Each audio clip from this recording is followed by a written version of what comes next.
asalaamaaleykum wa rahmatullah wa barakatuhu mbokki réew mi ñi ngi leen di nuyu di leen ziyaara di leen ñaanal jàmm seen télévision Al Mauritania del si feddiliwaat kóllëre yi di dox nag di teg loxo doomaanu réew mi ay tout tànk yi nga xam ni ñi ngi taxaw nag xool seen kanam ngir jàpp yoon waaye lépp rek jëm ci yoonu koom ak taxaw seetlu ci kuréelu ndaw yi rawatina seen yoon wi ñu jëm mu doon ngëneel ci réew mi rawatina ak ci réewu Afrique mbokk am di jàmm yi dañuy nuyu jëwriñ nga xam ni ñoom la ñu dénk doxalinu réew mi ñi nga xam ni itam ñoo nekk ci waar wi jamono yi di ko doxal di addu rek ci lépp li nga xam ni mooy jógteef yi nga xam ni dafay jëmale kanam réew mi ñu jaajëfal leen di leen ziyaara mbokk am di jàmm yi loola waral tax ñu teg loxo ki nga xam ni mooy Issa Amadou Coulibaly ñu dikkaat ak moom kenn la koo xam ni di aju ndaw bu taxawu réewam waaye itam taxawu réewam ci biir Afrique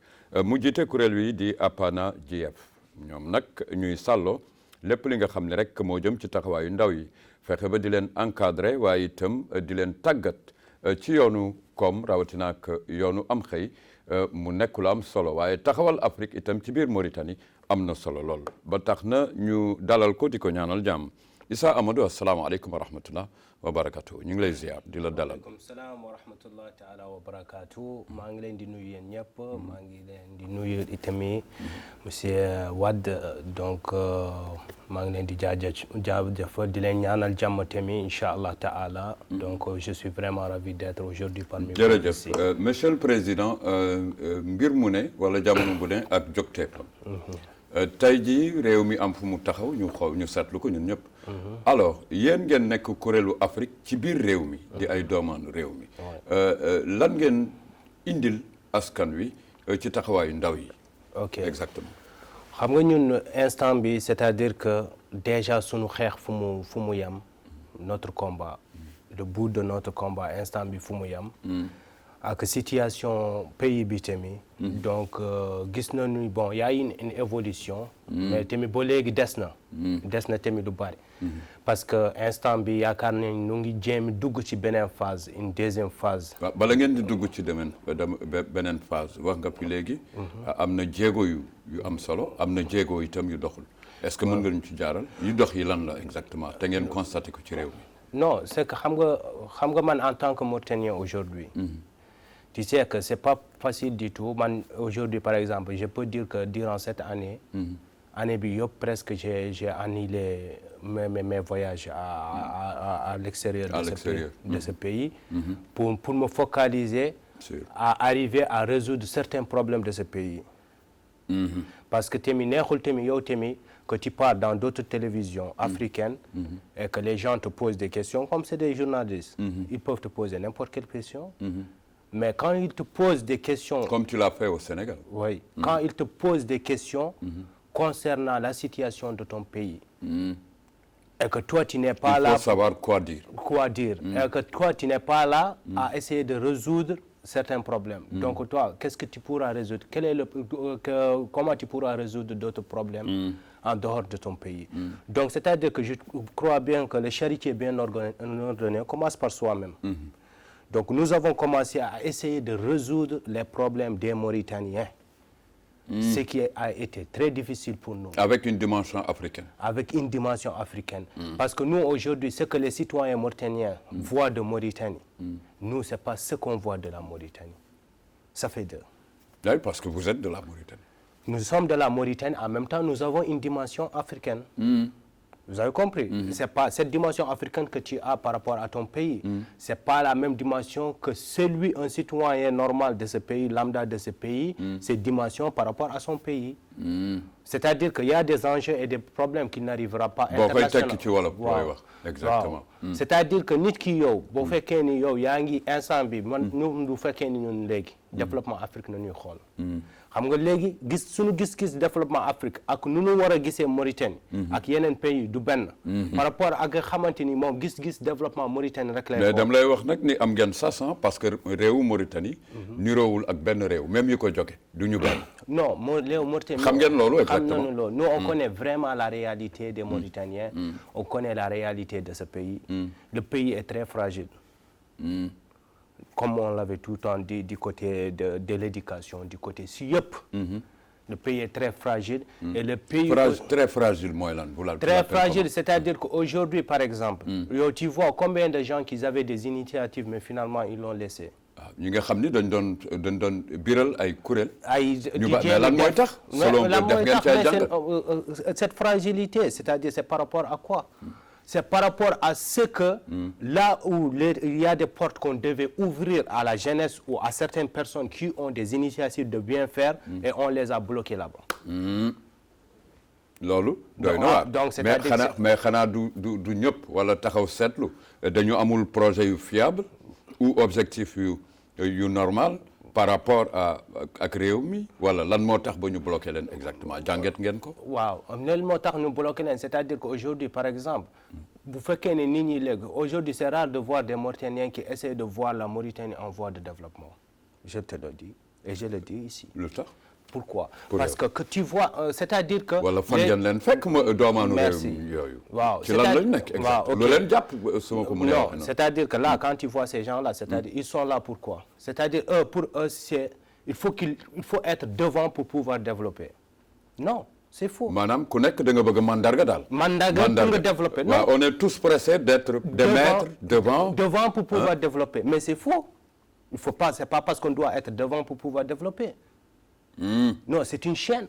mais boo fekkee ci mbootaay wala ci jógteef yoo xam ni. nit ñi dañuy njëkkante jiite. lan moo xew. nit ñi dañuy njëkkante jiite bëgg jiite mais ku war a jiite dëgg. moom sax ba bu nit ñi fallait que noo ko jiite il a toujours du recul par rapport à ça.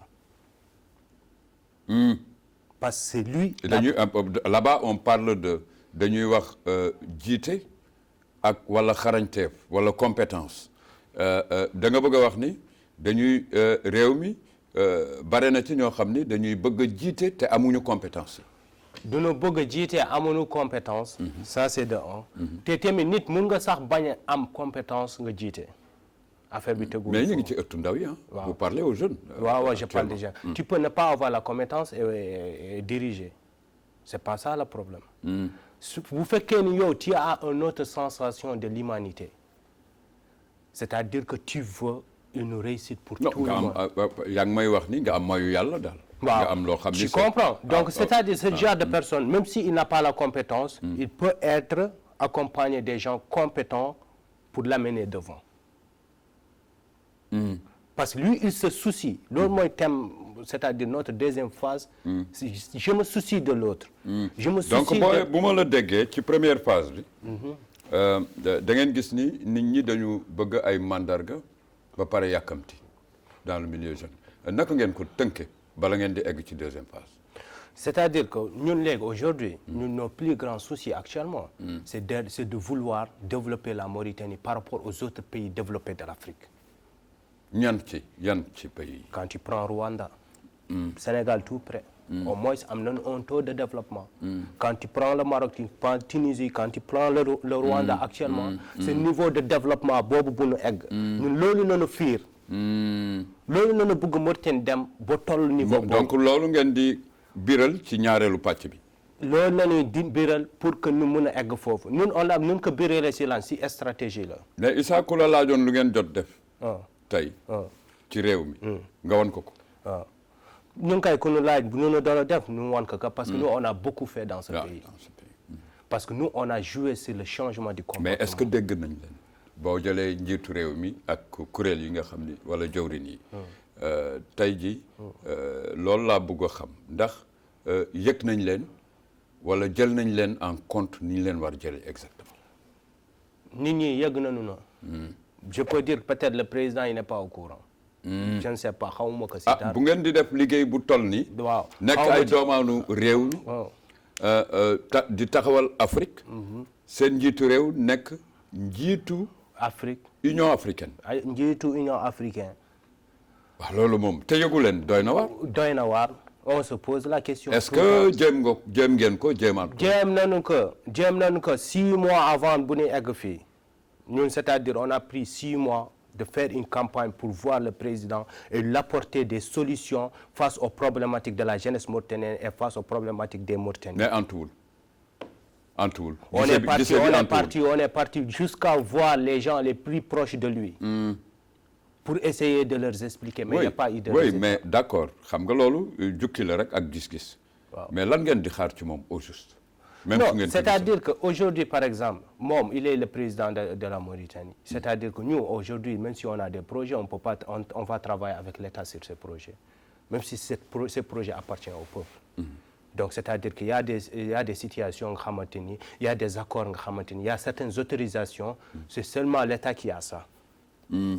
Tu as compris? Et c'est le bon exemple aussi que quand tu es une personne lambda, que tu as une vision, que tu as des projets, il faut te rapprocher de l'État pour pouvoir aider. C'est parce que l'État ne crée pas de l'emploi.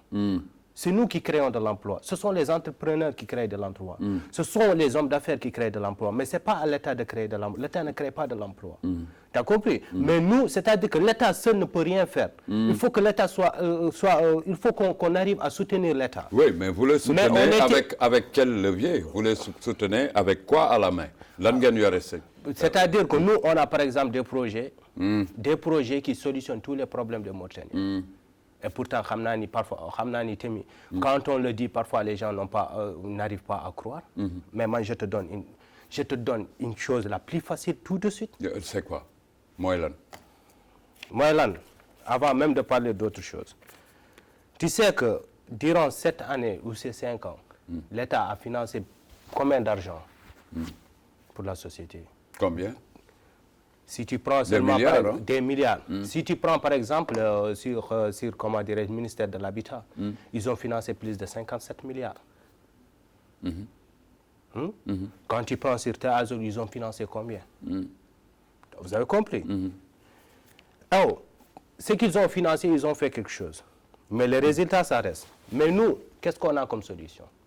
Nous, on a avec 50 milliards, Dougia. En 3 mois, on autofinance. En 3 mois, on crée l'autofinancement suffisant de création de projets pour 50 000 personnes. En 3 mois. Avec 50 milliards. On crée l'autofinancement. 50 000 personnes. Mais nous avons deuxième phase. Wow.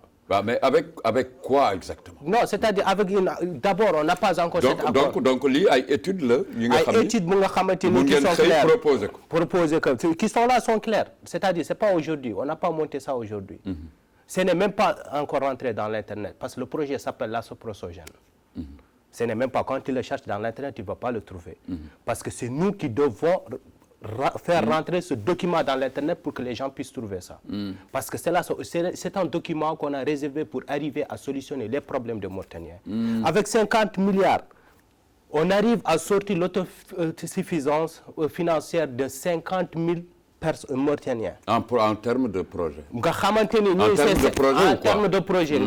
Ces 50 000 Mauritaniens aujourd'hui, ils auront la capacité de ne plus avoir des problèmes d'argent. Ou dépendre de quelqu'un. Ils auront aussi la capacité de pouvoir même élargir leur business d'affaires pour pouvoir aussi créer de l'emploi pour d'autres personnes, 2 ou 3. Donc, c'est-à-dire que la probabilité maximum d'autosuffisance financière par rapport à ce terme, ça arrive de 50 000 personnes jusqu'à 150 000 personnes en 3 mois. Oui, direct et indirect. Oui, parce que c'est la probabilité. Et eux aussi, ils font créer des choses. C'est une chaîne de valeur. C'est une chaîne de valeur. Léegi Issa dafa am mbir yoo xam ni bu taxawee ci mébét wala ngeen tënk ko xaatuñ ko fenn dañ koy tuddee projet. Maintenant ngeen jàkkaarloog nguur gi bëgg lëkkaloo ak ñoom ngir ñu yombal wala ñu dégg wala ñu topp li nga xam ni moom ngeen di yoonal. Mais en quoi ngeen def tournée ci bérébu réew mi yu bare lan ngeen yóbbaale woon exactement? Ñun bu ñu ñëwee au départ, qu'est-ce qu'on a fait? Nous, on a trouvé que le racisme était un point important à lutter entre les Mauritaniens. Parce qu'aujourd'hui, par exemple, nous voyons que les gens se divisent sans se rendre compte. Tu vois, les peuples, ils sont à part. Tu vois, les peuples, ils sont à part. Ils n'essayent même pas de comprendre les haratins, ils sont quoi. Mais pourtant, nous, ici, sur ce plan-là, Issa, on est bien portant hein, sur le vivre ensemble. De Kondomi. Oui, mais parce qu'on a aussi travaillé là-dessus. Ça, je te parle d'avant. Ah, vous voulez dire que Réumi Khelam Warna Dal? Oui, parce qu'on a aussi beaucoup travaillé là-dessus, même si ça continue. Parce que nous, on a sorti le slogan, le racisme est une faiblesse d'esprit.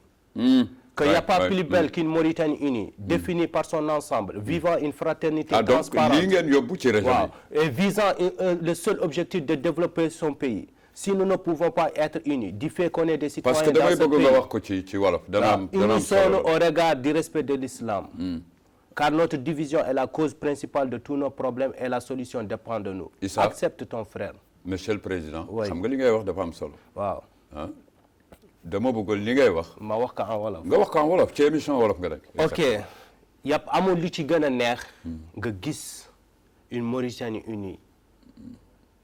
doomaanu réew mi xamante ñu booloo daje défini par unité boobu défini par son ensemble c'est-à-dire que boo gisee unité boobu tu vois vraiment que y a lépp ngi ci biir yëpp ñu ngi ci biir défini par son ensemble vivant une fraternité transparente c'est-à-dire que ngay dund tey une fraternité man bu mu waxee yow tu es mon frère man je dois vraiment voir que tu me considères comme ton frère xam nga sax dañu nekk ay frère ci Adama Kawa. Ah, merci. loolu mooy taxawaayu firnde bi mbokk yi dañu jàkkaarloog ki nga xam ni aju tuut tànk la am na lu ñu seetlu ci jogteefam ci taxawaayu réew mi aju ndaw yi ak taxawaay boo xam ni réew mi la ci biir Afrique ñi ngi jaajëfal mbokk yi nga xam ni ci yenn ci gox goxaatu réew mi nga xam ni li mu jóge jukki léegi moom mooy li jëm ci dëkkandoo gu sell jaar yoon ak li nga xam ni mooy mbooloo wala sax dimbalante ci réew mi te loolu dafa di ay jogteef yoo xam ni dafa laale ak suñu diine ñoom moom la ñu yóbbu woon def ci ay gise yu mag yoo xam ni ay concert yu mag yoo xam ni ñu ngi ko porté woon à l'endroit de cette jeunesse moom mi ngi jukki encore di wax ne am na yaakaar ni liggéey boobu participer na bu baax a baax ci dimbali askan wi ñu teg fi nga xam ni mooy dëkkandoo fi nga xam ni moom la foofu la war tegu di ko sante yàlla mbokk yi di jaajëfal mbokk yi nga xam ni ñu ngi ñuy topp ci biti réew mi xam ni rek ñu ngi ci jukki li nga xam ni jàkkaarloog aju ndaw yi nga xam ni kuréelu Afrique la ñu yor nekk ay doomaanu réew mi ku ci mel ni Issa Amadou Coulibaly di seen njiit may faral di jàkkaarloog moom di leen topp waaye jaraw lakk ajitu tànk réew mi rawatina ak aju soxna yi di leen ziyaara alors monsieur le président yéen a ngi jëm ci ñaareelu pàcc seen taxawaay naka ngeen ciy taxawaay exactement ok ñun léegi on ouvre la deuxième phase de soutien de notre soutien apporté à notre pays ok parce que la première phase on l'a déjà fait et ça continue aussi c'est-à-dire que nous on fait pas des choses qui vont quand on quitte ces choses et ça s'arrête non nous on crée ce moteur qui essaie de faire continuer cette chose vous avez compris donc c'est on cultive la paix n'est pas un minerai qu'on doit chercher n'importe où la paix c'est juste un grain qu'on doit cultiver et recultiver pour aller en avant donc loolu mooy suñu idéologie suñu deuxième phase bi mooy lan c'est-à-dire que je me soucie de l'autre en arabe mooy lan mooy ixtasir bil axar en wolof mooy maa damay bàyyi xel ci keneen bàyyi xel ci keneen waaw lu tax parce que yow da ngay gis ni par exemple tu vois que cette personne par exemple yow tu as un voisin par exemple c'est dëkkandoo tout près yow tu n'essaies même pas de voir est-ce que moom mu ngi añ mu ngi naka lay dundee tu n'essaies même pas de le voir ça c'est un problème waaw bu njëkkaan de il faut que tu te soucies de l'autre il faut que tey boo xamante ni bu njëkkaan dañ ko daan gis ci formule bu ñu indil doguma la mais ci solidarité yi nga xam ni mode dëgërlaayu askan la. moom nga nekk di wax te dañ ko nasaxle démb moo ci gënoon taxaw ko tey. dëkkandoo ak ku dëkkandoo koo dëkkandool mooy sa mbokk. ndax di nga dëkk fenn say mbokk sori la. nekk beneen réew. donc ki nga dëkkal. nekk na koo xam ni loo xewle mooy jiitu ñi nga xam ni ñoom nga bokkal ci yow donc ci fànn boobu. dañ ciy taxaw bàyyi la nga yoonal li nga xam ni moom mooy ñaareelu pàcc bi. exactement léegi par exemple yow boo gisee léegi je me soucie de l'autre si activité boobu lanu nu njëkk a constaté et nag lan nanu njëkk a teg en mesure. nous on n'est pas encore parti loin. nous on a demagu leen fu sore. waaw on n'a pas encore commencé le projet comme il le faut parce que c'est une deuxième partie. mais qu'est-ce qu'on a fait. qu'est-ce qu'on a fait on a relevé tous les mendiants handicapés qui se trouvent dans les rues. yalwaankat yi. handicapés waay laago yi. waaw yalwaankat yeeg waay laago yi ak néew di doole yi. waaw léegi ban idée nañu am par rapport à loolu et kañ nañu njëkk jël suñu objectif mooy kan. tu te rappelles boo jëlee tout droit cette goudron là boo demee tout droit balaa ngay egg quand tu dépasses ministère des affaires étrangères. il y a un handicapé un mendiant handicapé qui est là. si tu le vois c'est presque une demi-personne. déjà cette personne il est en risque là-bas parce que la qadarallah lu nekk mën na si xew. béréb bi mu nekk. il est en risque. ci goudron bi. il est en risque ce n'est même pas sa place. là-bas. et pourtant tout le monde passe là-bas. le voit. Parfois arrive à lui donner quelque chose, parfois ne lui donne pas quelque chose. Mais c'est pas la question, c'est pas d'arriver à donner quelque chose, mais la question c'est de voir et de comprendre que ce monsieur-là, sa place n'est pas là. De lui créer un soutien durable. Un soutien durable. Donc on étudie sur son cas. Et qu'est-ce qu'on a fait? On a dit que lui, par exemple, il ne peut pas employer ses pieds, mais il peut employer ses mains. Mais cette personne, on peut l'enseigner l'informatique. mais xam nga nag da ngay wax ci kuréel peut-être yéen mun ngeen ko ramasser mais man lu ma gëm mooy teewe naa ay jógteef yu bare yi nga xam ni dañuy xalaat waylaago yi ci fànn bi waaye li ma ko gën a bare gis ci société civile ñu farlu ci lool yéen tamit jaadu na ngeen xalaat ko mais da nga jàpp ni nguur gi jógul ci yu mel noonu di former ñi nga xam ni dañu wàññeeku. xam nga nguur bi moom mun na jóg si dara sax fekkee ñun yëgunu ko sax. comprendre mun na sax bëgg jóg si dara fekkee yëgunu ko. wala bu ngeen di jóg du ngeen xool ku ci nekk ak ku ci nekk. merci parce que ñun bu ñuy jóg tamit du ñuy jóg parce que tu sais le problème c'est quoi c'est-à-dire que man xam nga instant bi Mauritanie dafa toll nga xamante ni tout leader tout politicien tout homme politique toute personne influente tout commerçant tout milliardaire tout millionnaire. Toute personne qui se dit important pour la société, des fois, il doit participer au développement de ce pays. Parce que c'est la seule solution qui peut aider la Mauritanie à se développer. Nous motiver, tout le monde. Nous devons liguer pour le développement du pays. Parce que de un, on est en retard. De deux, si on continue comme ça, on rejette toujours la faute aux autres, on ne va jamais y arriver.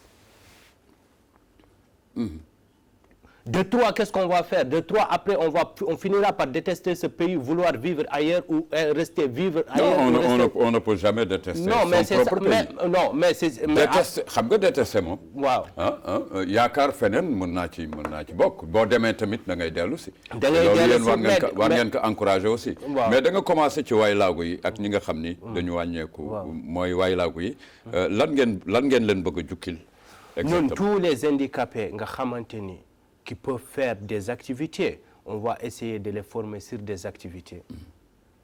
Et chercher aussi un financement pour les maintenir mensuellement par rapport à leurs besoins. Mais fan ngeen di jëlee koppar pour yéen. Pour yéen fu ngeen di jëlee koppar. Ce financement-là, on peut demander ce financement. On peut le demander on peut le demander ici, on peut le demander à l'étranger ou à l'extérieur. dafay dépendre ci pertinence lu ngeen di def. Merci. loolu rek ñoom rek ñoo nekk ci volet bi. ci deuxième phase bi. non du ñoom rek ñoo nekk ci deuxième phase bi. c'est-à-dire aujourd'hui par exemple ñun léegi ñoom dans le projet dans cette deuxième phase On a même par rapport à l'éducation, par exemple. Aujourd'hui, les gens, on a arabisé le système. Et pourtant, on ne dit rien du tout par rapport à l'arabisation. Pourtant, certains sont d'accord avec cette arabisation, d'autres ne sont pas d'accord de cette arabisation. Mais pour nous, le plus important, c'est quoi? C'est-à-dire qu'aujourd'hui, comme que nous sommes une république islamique, je crois bien qu'au lieu de donner 6 ans à une école primaire, que les gens n'arrivent même pas à savoir qu'est-ce que ces gens-là vont apprendre et ils vont progresser sur quoi. Le Mauritanien est l'enfant le plus intelligent du monde, de 7 à 14 ans. Alors, mais pas du monde. Sinon, vous avez en concurrence. Se croire intelligent. Les enfants, parce que je vois des enfants qui sont tellement intelligents ici en Mauritanie. Parmi les enfants les plus intelligents du monde. Il y en a beaucoup. Oui, parmi les enfants les plus intelligents du monde.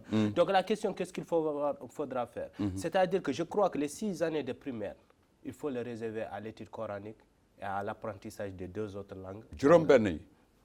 Les langues nationales aussi. Les langues nationales, à d'autres langues, l'anglais et le français. Faire apprendre de la personne ce qu'il veut apprendre, il n'a qu'à l'apprendre.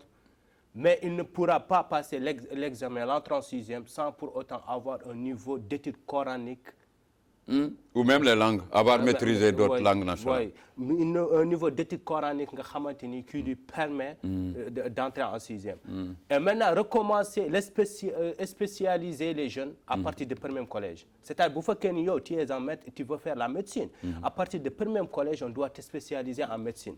Maintenant, changer, reformuler toutes les matières en médecine. Vous faites une mathématique appliquée à la médecine, physique, chimie appliquée à la médecine. Donc, les gens doivent aller sur ce volet. Et maintenant, qu'est-ce qui reste? Au lieu de faire aussi une année scolaire de 9 mois suivie de 3 mois de vacances, quand tu prends, par exemple, si tu prends 6 heures de temps d'études par jour pendant 6 jours, ça te fait combien? Ça te fait presque 42 heures par year.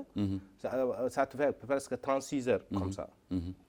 Maintenant, les 36 heures, c'est-à-dire l'élève apprend que 36 heures. Par semaine. Et pendant 9 mois, suivi de 3 mois de vacances, plus les 10 jours des Pâques, ça va faire combien? Ça va faire 3 mois, presque 4 mois de vacances. Et les 4 mois de vacances, l'élève va apprendre un peu, après il va désapprendre au niveau des vacances parce qu'il va tellement faire le loisir, il va oublier ce qu'il a appris. Maintenant, c'est simple, le temps passe vite, les gens sont à un niveau d'accélération, le monde est à un niveau d'accélération. Non, il faut réduire les études, il faut faire 5 mois, une année scolaire. wàññi diir gi nga xam ni ndongo daara yi ci la ñuy nekk ci bérébu jàngu yi ñu wàññi diir gi da ngeen gis ni dafa yokk solution yi d'accord, mais est-ce que du yoon wu gudd pour yéen? Non, c'est-à-dire que là am na lu ñu jot a def ci éducation gis nga réforme yi ak coppite yeeg. Mais tu sais, ici les gens sont là. Pourquoi les gens sont là? Nous on n'est pas là pour répéter ce que les gens ont fait l'année passée. Vous êtes là à apporter de l'innovation ou? Non, on est là pour continuer ce que les gens ont pu faire. C'est comme ça que le monde ça se développe. Mais yéen ngi réclamer yu doy waar, réduire le cursus. C'est-à-dire le cursus, au lieu de faire une année scolaire de 9 mois suivie de 3 mois de vacances, il faut faire une année scolaire de 5 mois suivie de 1 mois de vacances. Donc au lieu en une année, on fait 2 années scolaires.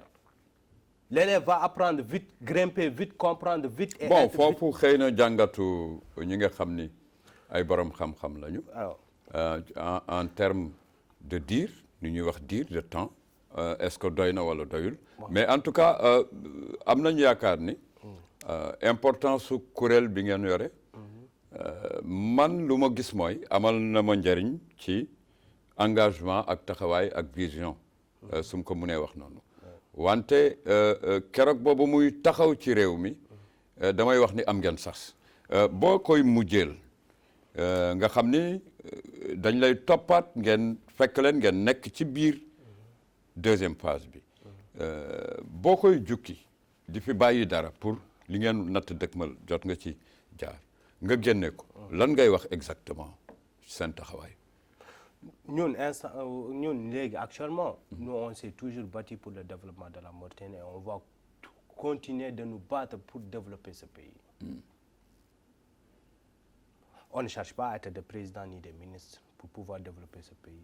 On cherche juste à renforcer ceux qui sont devant nous, à ceux qu'ils aiment.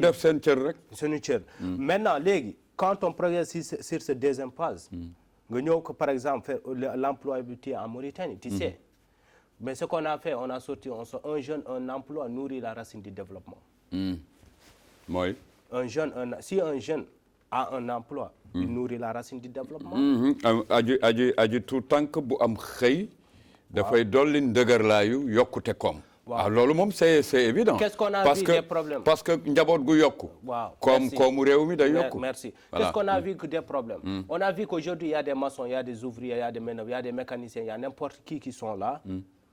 Des Mauritaniens qui savent faire leur métier, mais ils n'ont pas la place pour pouvoir s'exercer. Ils ne se voient pas en train de s'exercer. Mais le marché est là. Le marché est là. Les entreprises qui arrivent à gagner des marchés, ils emploient, ils se disent non, ils vont employer des étrangers pour triquer. Pourquoi ils se disent? Parce qu'ils n'ont pas vu la main-d'œuvre qualifiée par rapport au ci réew mi waaw loolu nag boo leen ko gisee nan ngeen di def. Merci loolu nag mooy sunu solution. Solution bi mooy lan? C'est-à-dire qu'aujourd'hui on sait que celui-là c'est un maçon, on voit tous duñ leen di indi ñoom ñëpp ñu enregistre leen. une banque de données. un banque de base de données nga xamante ni par rapport aux ouvriers, aux maçons, par rapport à n'importe qui, à toute personne qui a une spécialité. En un clic. Oui, nga xamante ni kii par exemple s'il a besoin d'une formation. ba xamante ni on peut augmenter sa formation. moom mun nag il peut faire le savoir-faire est là. Mais le savoir comment dirais-je, le savoir-faire, l'exploitation c'est un problème. Oui, c'est un problème. Donc nous on va les aider. Et on va initier à l'État aussi que les entreprises mauritaniennes, une fois qu'ils arrivent à trouver des marchés, ils n'ont qu'à aussi prendre en considération de ces main-d'œuvre locales aussi pour les employer. La main-d'œuvre locale mooy doomaan réew mi nga xam ni dañu leen war teg bët ci lépp li nga xam ni moom la ñuy tabax ci réew mi wala liggéeyu réew mi mu am solo lool. mbokk yi am di jàmm yi Issa Amadou Coulibaly dégg ngeen ko lu ma ci jaaxal kay mooy suñu tout tànk yi dañuy laxasoo kàllaamay nasaraan yi waaye li muy jukki moo am solo donte ne dañu bëgg dégg-dégg yi am itam solo di leen jaajëfal bu baax a baax mbokk yi noonu la ñuy taxawee seetlu waaye di topp jógteefu tout tànk réew mi ci mel ni Apana JF nga xam ni association la di kuréelu ndaw bi nga xam ni dimension africaine la ñu yore waaye nekk ci biir réew mi mu am solo lool. La République islamique de Mauritanie ak compétition yi nga xam ni ci la jëm ëllëg laaj na ñu tàggat aju tout tànk yi ñi comprendre jéem a jottali ñi nga xam ni ñi ngi nekk ci yenn ci béréb yi nga xam ni yenn yi eggul ci ñoom su ko defee réew mi yëpp ànd d'accord ne aju tout tànk moom mooy ndëgërlaayu yokkute koom di leen ziyaara mbokk yi am di jàmm yi Issa Amadou Coulibaly laa doon dalal di yaakaar ni am ngeen mbégte ci lu ñu wecc ko ak ñoom jógtee fi xalaat yi yàlla na antu ci Mauritanie ba nga xam ni moom lu ñu bëgg bennoo waaye itam Mauritanie bu am koom waaye bu am jàmm ak karange ñu jaajëfal leen di leen ziyaara Ibrahima Idriss seen télévision Al Mauritania di jaajëfal Mohamed Fall ci dégg-dégg bi rawatina ak Mohamed Tra ci réalisation bi ak ki nga xam ni mooy Taleb ci caméra yi mbokk am di jàmm yi ñu jox leen cër di leen ñaanal jàmm asalaamaaleykum wa rahmatullah wa barakatuh